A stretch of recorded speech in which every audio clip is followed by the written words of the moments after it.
My father said it to me with his hand on my shoulder, squeezing hard enough to hurt, in a low voice so the other people near the casket would not hear. Real men don't cry. Not here. And I stood there with my brother 6 feet in front of me in a box, and I took out my phone, and I said, "Dad, you need to hear this." And I turned the volume all the way up.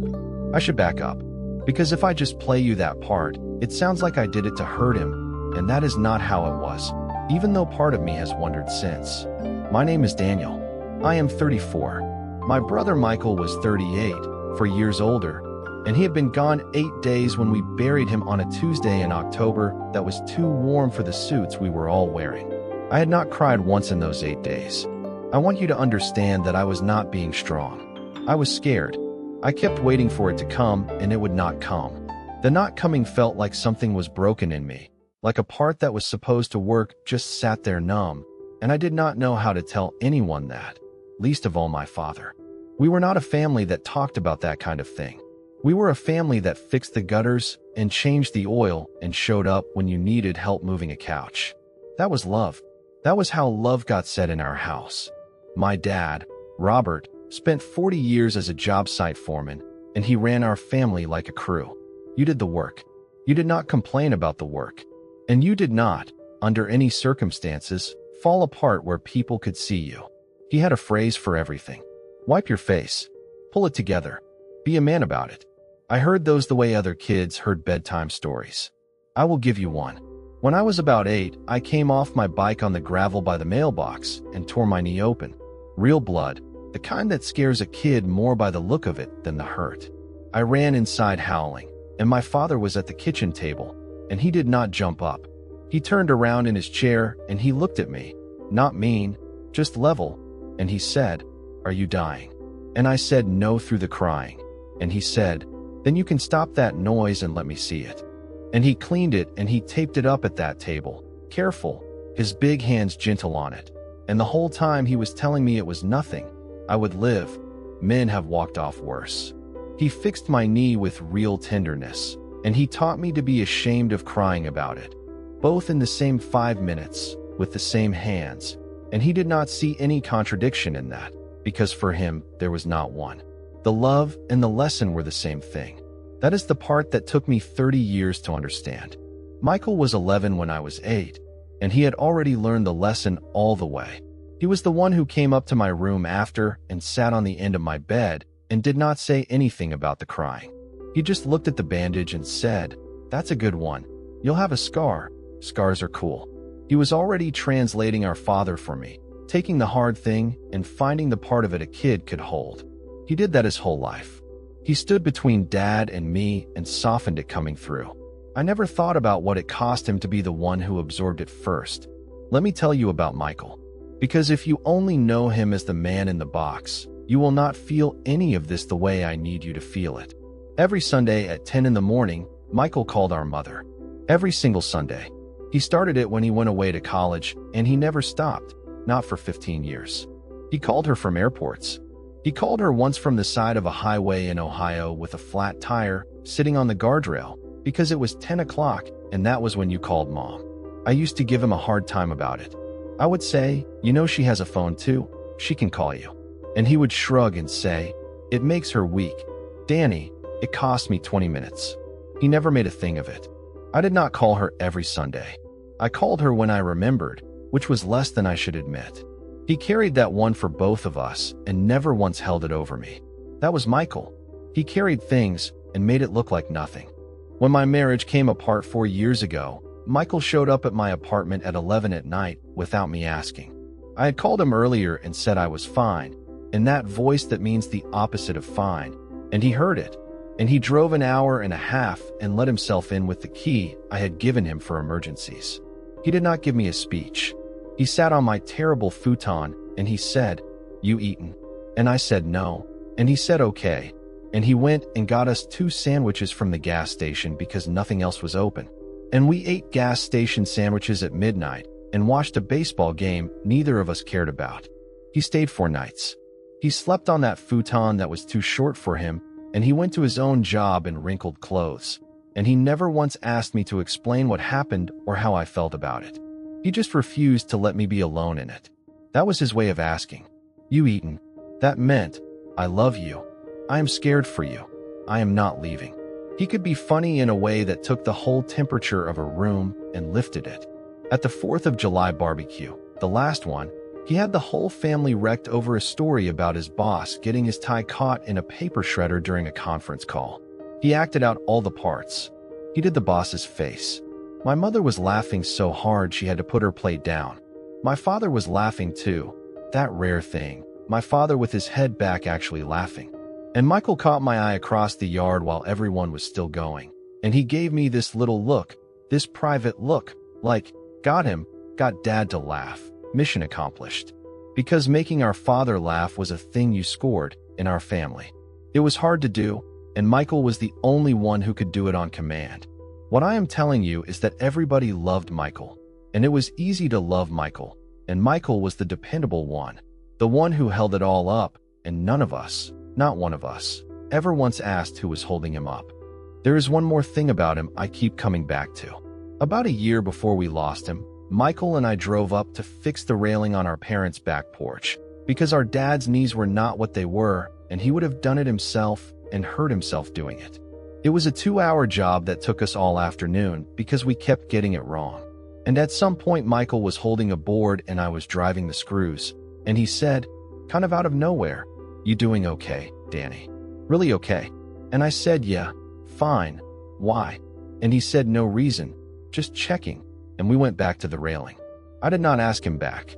He asked me if I was okay while we were both crouched on our father's porch, and I said yeah and kept screwing in the board, and it did not once occur to me to turn the question around and aim it at him.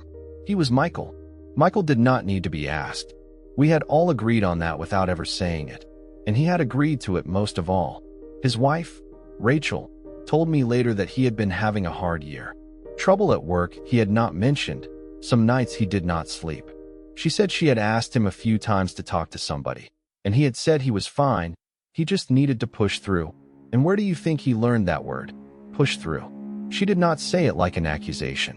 She just said it worn out, like she had run out of places to put it. The last time I saw the two of them together was that same porch weekend, when our father came out to inspect the railing we had fixed. He walked up and down it, put his weight on it, gave it a shake. And then he looked at Michael and he said, "That's solid. That's my boy."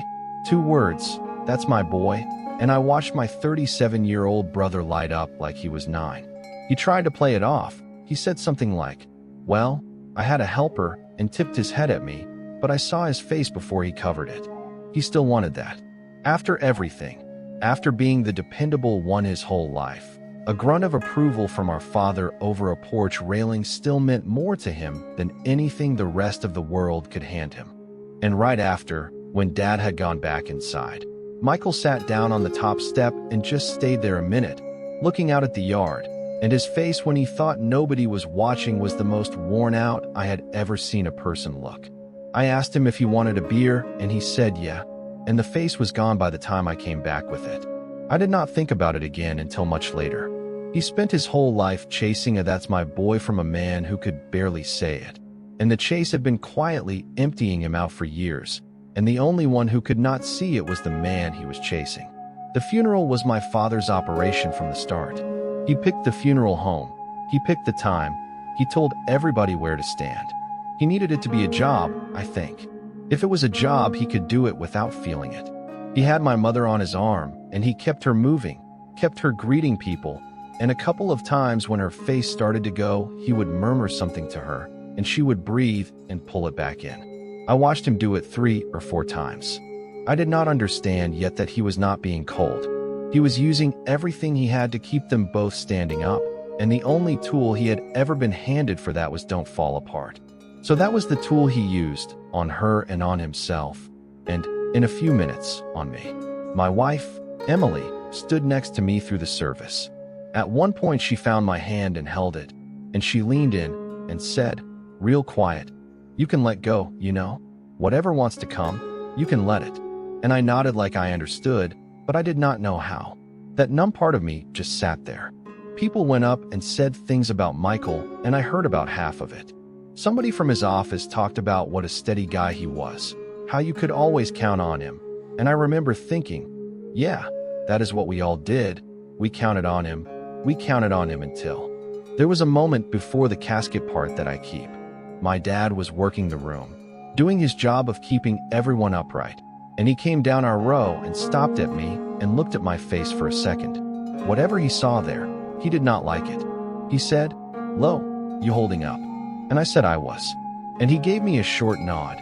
The same nod he gives a guy on a crew who says the beam is secure.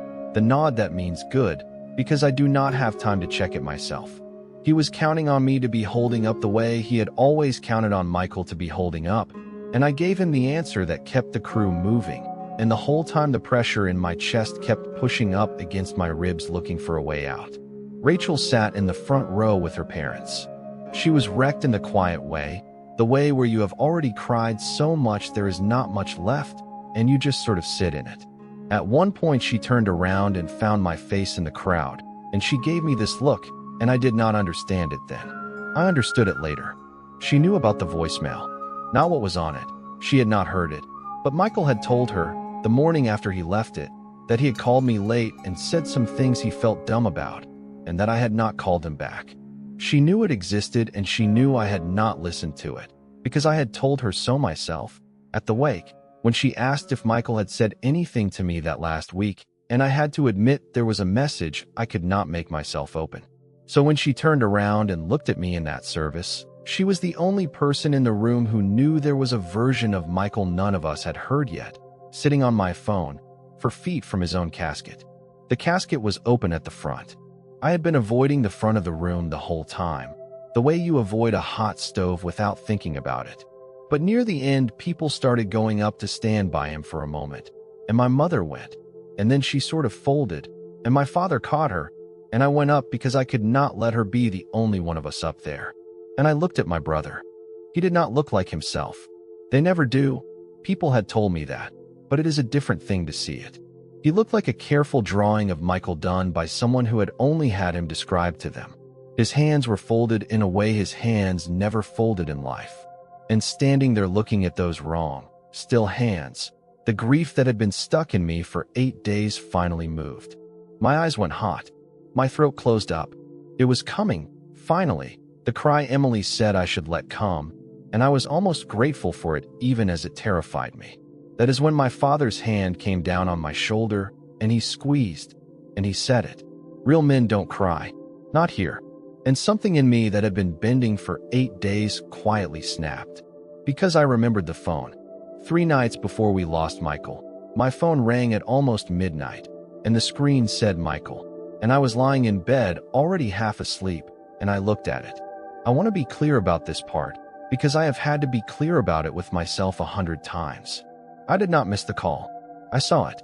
I saw his name, and I looked at the clock, and I thought, it is late. He probably wants to talk about the thing with the cabin or the thing with Dad's truck, and I am exhausted, and I will call him back tomorrow.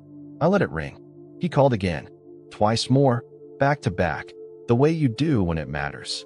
And I turned the phone face down on the nightstand, and I thought, tomorrow, and I went to sleep. He left a voicemail. I saw it in the morning, the little number on the icon, and I was rushing, and a voicemail from Michael was not an emergency. Michael was never an emergency, so I let it sit. I figured I would get to it. Then 2 days later, my mother called me at work in a voice I had never heard her use. And after that, there was no room in my head for a voicemail. It sat on my phone through all 8 days. I knew it was there. I could not make myself open it. Some part of me had decided that as long as I had not listened to it, there was still one more piece of him I had not used up yet. Standing at the casket with my father's hand crushing my shoulder and those words in my ear, I took out my phone and I opened the voicemail, and before I even decided to, I had turned the volume all the way up, and I held it out, and I let my brother's voice come out of it into that quiet room. It started with him breathing, just for a second. Then he said my name, Danny, and he gave this small laugh, not a real one, the kind you do to keep your voice level. Hey, it's me. I know it's late. He stopped. You could hear him deciding whether to keep going. I had a rough one today, and I didn't really have anybody to call about it, which is a stupid thing to say. I've got a whole phone full of people. He laughed again, that same flat laugh. I don't know. I've been tired, Danny. Not like sleepy tired. I've been tired for a long time, and I'm really good at not showing it. I learned that from the best, right? And there was a silence on the recording, 3 or 4 seconds, which is a long time to stand in a funeral home listening to your gone brother breathe. I keep thinking, he said, that I'm supposed to have it together because I'm the older one and everybody thinks I've got it figured out. And I don't. I'm so tired of acting like I do. He took a breath that came apart in the middle. Some days I sit in the driveway after work for like 20 minutes before I can make myself go inside. I just sit there. Rachel doesn't even know. I don't know why I'm telling you that. He laughed at himself, soft. I wish somebody had taught us how to talk about this stuff, man. Like actually talk about it. Instead of how we got taught. He did not say Dad's name. He did not have to. Then his voice changed, got softer, got closer to the phone. Hey, do me a favor, he said. Don't do what we do. Don't go quiet, Danny. If you've got somebody, talk to them. I'm probably gonna feel stupid about this message tomorrow. He laughed once more. Love you. Tell Emily I said hey. There was a pause, and then, quieter, almost an afterthought, anyway. Call me when you get this. Okay. And then the click. Nobody in that room moved. I had not planned past the moment of pressing play, and now the message was over and the silence after it was the loudest thing I have ever heard. My mother had her hand over her mouth. Emily was crying without any sound. And my father had gone the color of the wall behind him. He was staring at the phone in my hand like it was a live wire. And he said, very quietly, not the foreman voice anymore, something underneath the foreman voice that I had never heard. He said, turn it off. Turn it off, Daniel. It was already off. It had ended. But he said it again, turn it off, and his hand came off my shoulder and sort of patted at the air, and I understood that he was not asking me to stop the recording. He was asking me to stop what the message had put into the room, what was now loose in there and could not be put back. He could not stand there in front of all those people and hear his strong son say, I have been worn down for a long time, and I learned to hide it from the best. Because he knew who the best was. We all turned, without meaning to, the way you do, and we did not look at him, which was its own kind of looking. He walked out, straight down the middle aisle and out the side door into the parking lot. Fast, the walk of a man who has somewhere to be, except there was nowhere to be. My mother started to go after him and then stopped, because 40 years had taught her that when Robert walked like that, you let him walk. I did not go after him either. Not then. I stood with my mother and I finally cried, 8 days late, at the worst possible moment, in front of everybody, exactly where my father had told me not to. It did not feel like relief. People say crying is a relief. It felt like throwing up. It felt like something that had gone bad coming out because it had no choice anymore.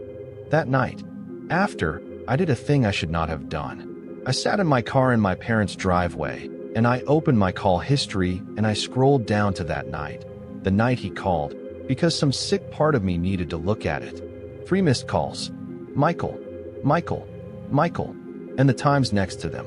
11:43, 11:47, 11:51, 8 minutes. He sat somewhere for 8 minutes and called his little brother 3 times, and I know exactly what I was doing in those 8 minutes.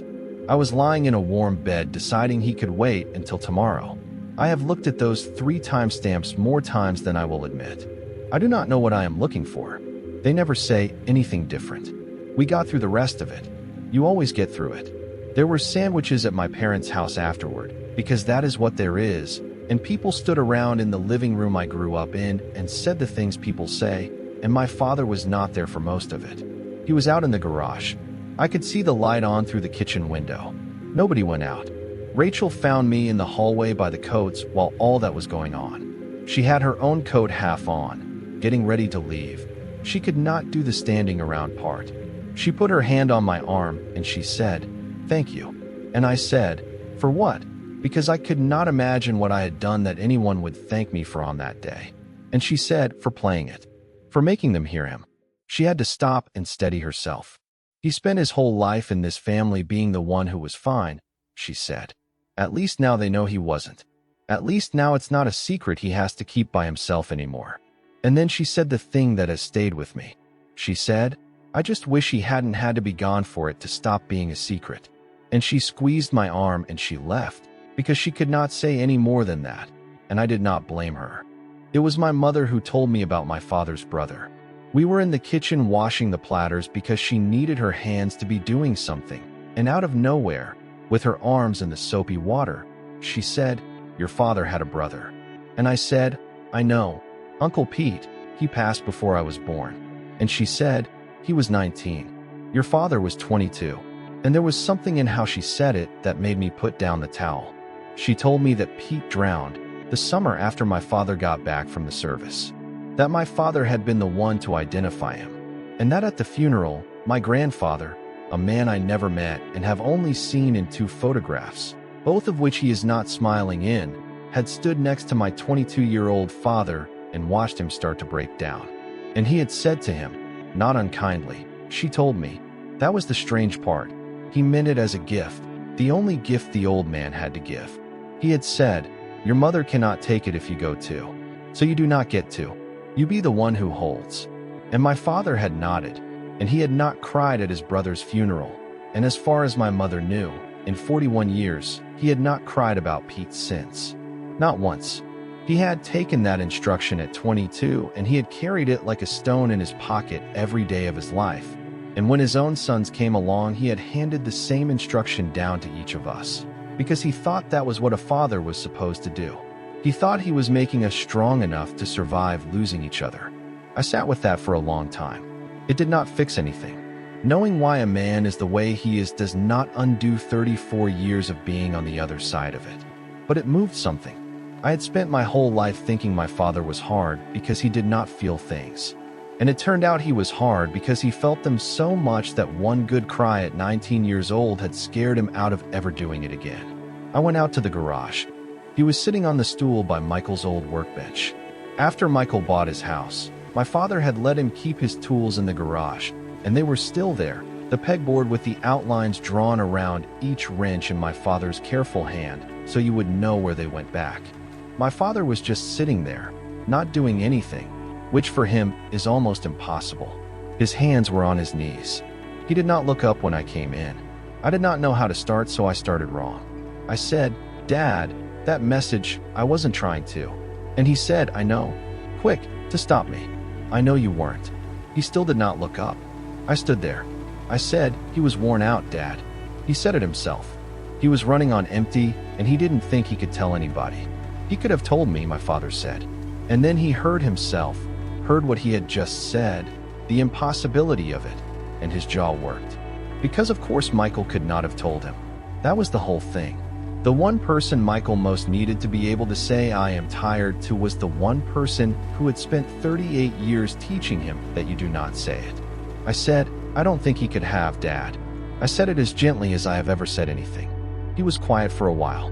Then he said, "My father told me." He stopped. When Pete, he could not get the sentence to go where it needed to go. He started it 3 times.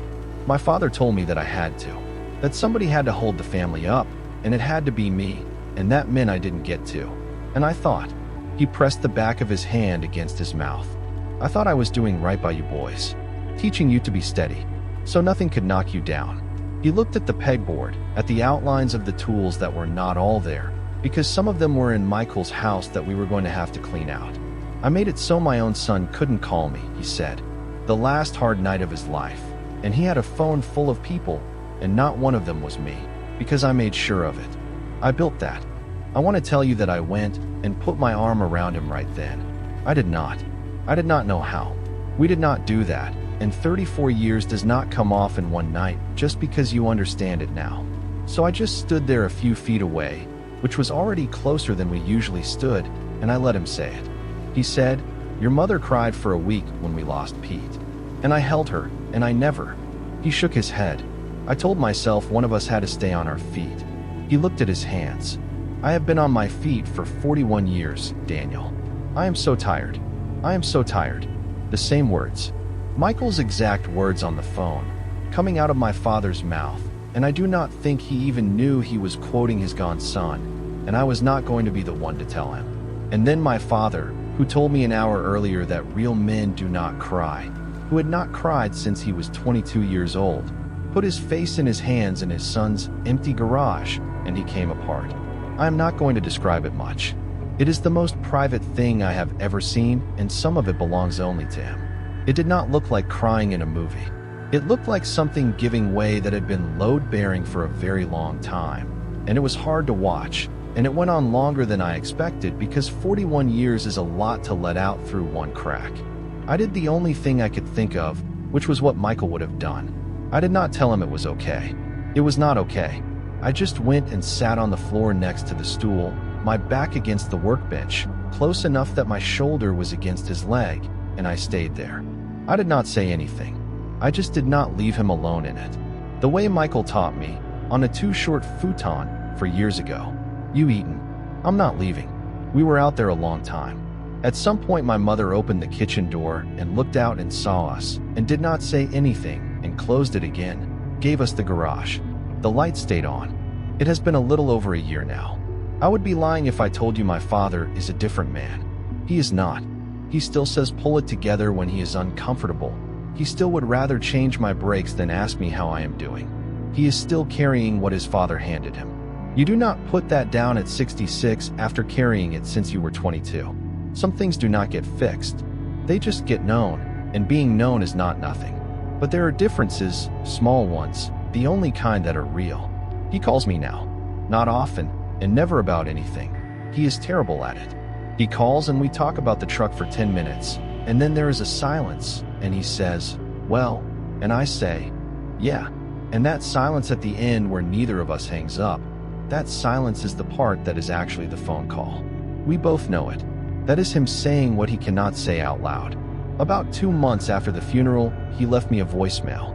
He never leaves voicemails. He is from the generation that distrusts them. I saw his name on the missed call and the little icon, and my stomach went cold for a second, the old reflex. I listened to it in my car in a parking lot, the way I should have listened to Michael's. It was 11 seconds long. He said, "It's your dad." He cleared his throat. He stopped. "I was thinking about you. That's all. Okay, call me back if you want." And then a pause, and then, quieter, the words it cost him everything to add, "Love you." And then the click, fast, like he had to hang up before the word could be taken back. I have not deleted it. I have it next to the one from Michael. I do not listen to Michael's often. Once a year, around October, I let myself. My wife knows when I have done it because I am quiet for the rest of the day, and she does not ask me to talk. She just makes sure I am not alone in the house, which is its own language, the one Michael spoke, the one I am still learning. Emily is pregnant. A boy. We found out in the spring. I have thought a lot about what I am going to teach him and what I am not. He is going to know he can call me at midnight. He is going to know that when he says he is tired, the kind of tired that is not about sleep, I will get in the car. I am not going to hand him the stone.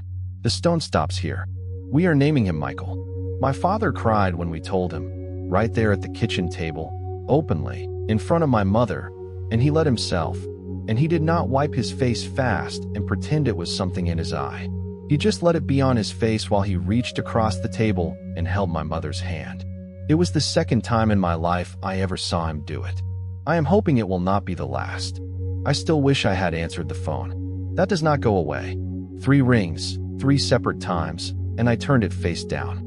I am going to be making peace with that for the rest of my life, and some days I make more of it than others. But I played the message in that room full of people against everything I was ever taught, and I think, I have to believe, that was Michael getting the last thing he asked for. He said don't go quiet. So I turned him up as loud as he would go, in the one room where everybody had agreed to be silent, and I let my brother say the true thing one more time. And my father heard it. That was the point. Not to hurt him. To let him hear his son, finally, while there was still one son left to hear it back.